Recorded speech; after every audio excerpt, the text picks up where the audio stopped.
to Friday, 7:44 here on BT Vancouver. Live shot there overlooking downtown Vancouver. And Russ says might be some smoky skies in store this morning. Well, we've got the report card on how school went yesterday with the province reopening classrooms. And there'll be classes in full session today and then obviously starting next week. So with more on this, we're joined by Teri Mooring, BCTF president. Good morning and welcome. You've had a busy week. Good morning, and it has been busy, absolutely. Yeah. Okay, so let's get your sense of how it went yesterday. What are you hearing from teachers with respect to getting back to school here in BC? Well, lots of mixed emotions, I would say. On one hand, we're really excited to have our students back and welcoming them in schools, giving them that health and safety orientation training that is so important, and having conversations with them about how they're doing, like what's been happening in their lives. There's been, obviously it's been a really stressful time for students, and teachers have been very concerned about them.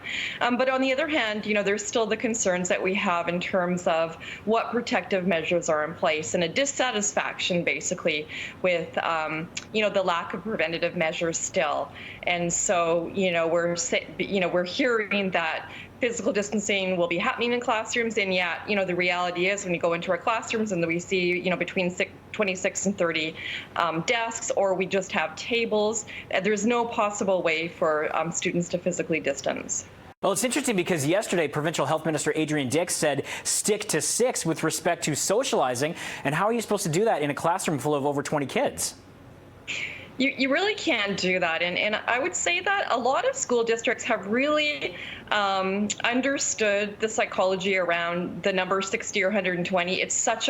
They're such large groups, and they still don't really make sense to teachers. And so a lot of school districts we're seeing are really reducing the size of the cohorts to a much smaller number, but it's still a lot of additional people in your bubble, if you will.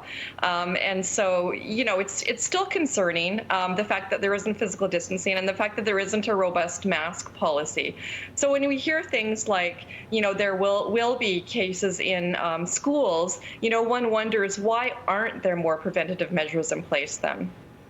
And Teri, with respect to with 60 school districts, talk to us about the logistical challenges with implementing the various COVID-19 safety protocols. There were some definite hiccups this week, and one of the major ones was around the face shields. So, masks were available. Not all school districts had the reusable masks, so they supplied, for the most part, the disposable masks. There was a couple schools that didn't have them, and that's not okay, but it seemed like just a couple of anomalous situations. But the face shields was a really troubling situation because teachers were told they would be rationed in school districts, so only certain teachers would be getting them. And that's not, what the province guaranteed. There were 54,500 face shields secured by the province. They were donated, so school districts nor the province had to pay one dime for them. And I've been, told by government that there's more available for school districts. So there is no way that they should be rationed, and any teacher who wants a face shield should get a face shield. So that kind of mixed messaging really didn't help in the first few days of school.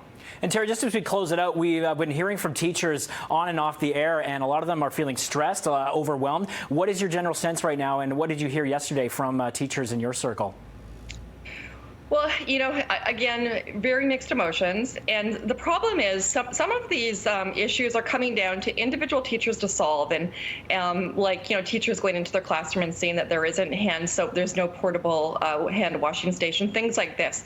So, my message to teachers is you're not alone.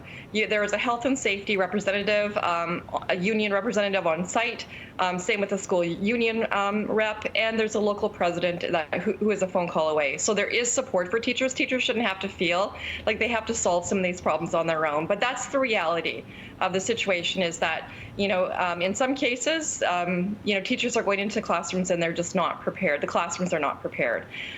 Teachers are prepared, but the classes are not. And so that's been unfortunate. All right, Teri, we appreciate your tireless efforts, and thank you so much for your time this morning once again.